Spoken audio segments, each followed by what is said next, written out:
The minister from here, the Minister of State, Federal Capital Territory, enumerated a number of them.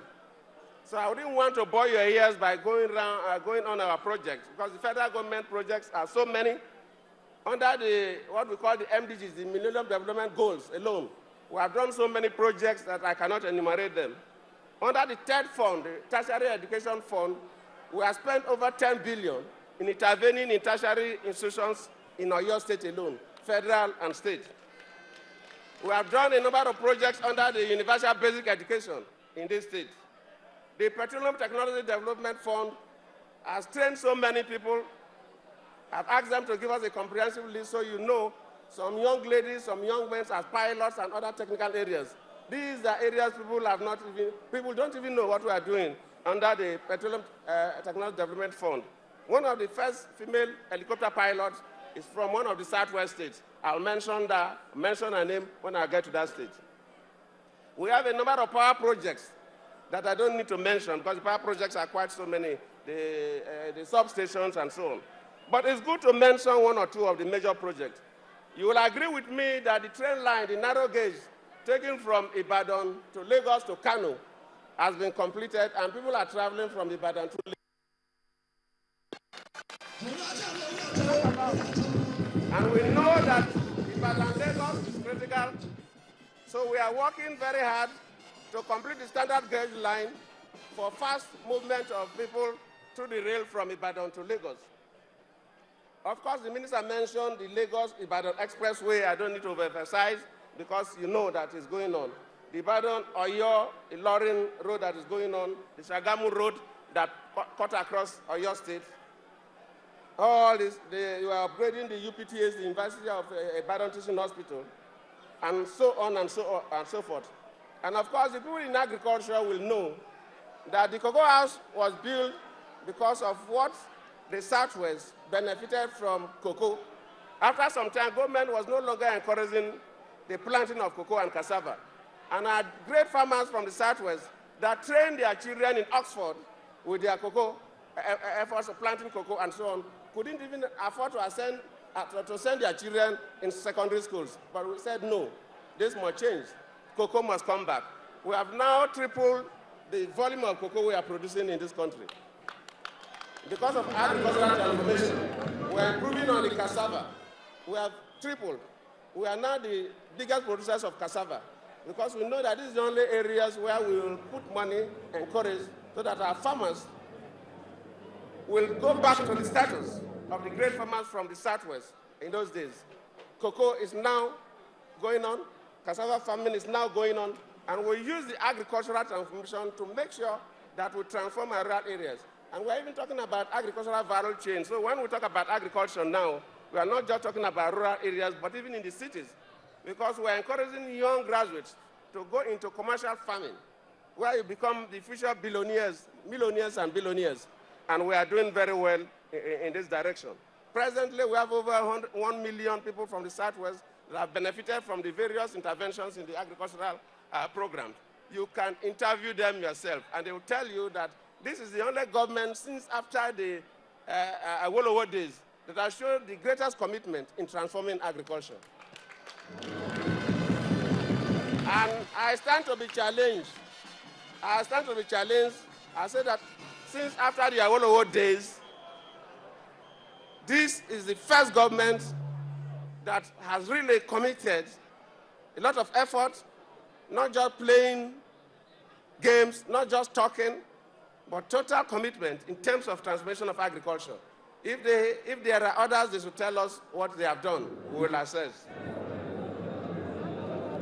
Of course, as we are coming, we are reminded about the Ibadan airport, which is going on.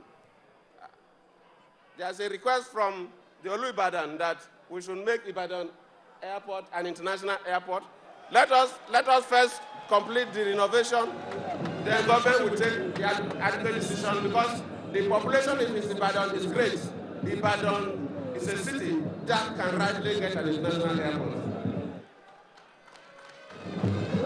I have also promised that the Ibadan dry port will be looked to because we really want to establish quite a number of dry ports across the country because the congestion in Lagos wharf is so much that we want to make sure that most of the cargoes, when they land in Lagos, we move them straight to dry port areas where people will clear. So the Ibadan dry port will be looked into. One thing that I must say here is that we must encourage women, because I am in the Southwest, an area that has produced so many great women. I'm sure more than 50% of the female professors in this country come from the Southwest. So when I come to the Southwest, I must re-emphasize, even though we know we've been told by some political parties that they may not be predisposed to encouraging women so much.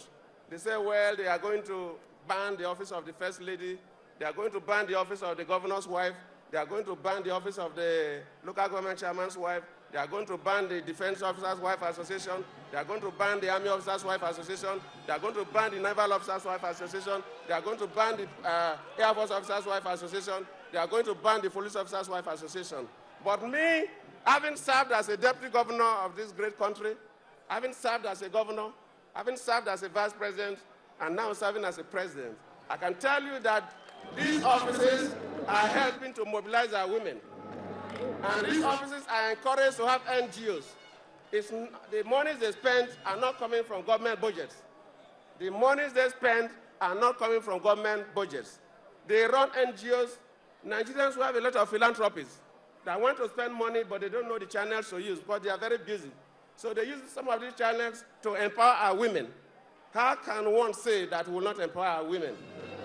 We, especially in the Southwest, I know you have sent your daughters to big schools, Cambridge and other international universities, top universities in the world. You cannot send your daughters, train them in Cambridge, Oxford and others, and you sentence them to go and be baby factories and young pounders. I promise the Nigerian women that if we open an international magazine that is parading world women, I want to see Nigerian women in those magazines. The Nigerian women on their own, in terms of the national level, on your own, you have struggled to reach the highest positions in the country.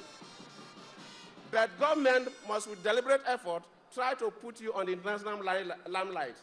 And that's what I'm doing, that's what I will do with you. For Nigerian women, I don't believe that you are designed by God to pound yam for me. I don't believe that, yes, your duty as a female is also for procreation. We cannot take away that from you. But in addition, you cannot just be a baby factory, manufacturing children and doing nothing. Because my conviction is that, as a biologist, I know that the brain, God gives men and women equally. Physically, men may be stronger, we know. But in terms of the cranial capacity to solve problems, even including the cognitive abilities and their psychomotor skills, there's nowhere that they say that the men are more endowed.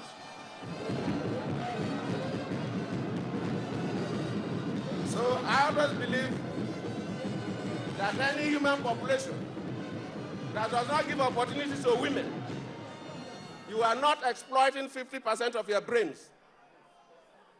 Any human population that don't give opportunity to women, you are not exploiting 50% of your brains. For me, we must exploit 100% of the Nigerian brains for the purpose of developing this country. And that is why you see so many women holding top offices in my cabinet, and we encourage them more. I don't believe that women should not be given top positions. If that is the position for others, so be it. But I told Nigerian women that their votes for 2015 is a vote to liberate them or to imprison them into the kitchen.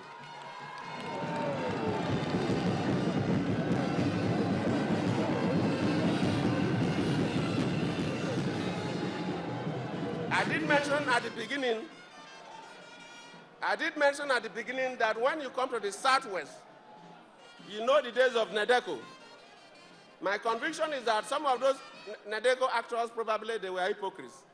If some of those Nadeko actors are not hypocrites, what they are doing today, they cannot justify it. The Southwest believe in human rights. The Southwest believe in equity. The Southwest believe in social justice.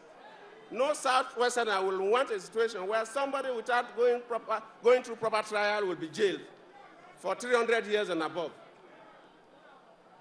And some people told us they were part of NEDECO.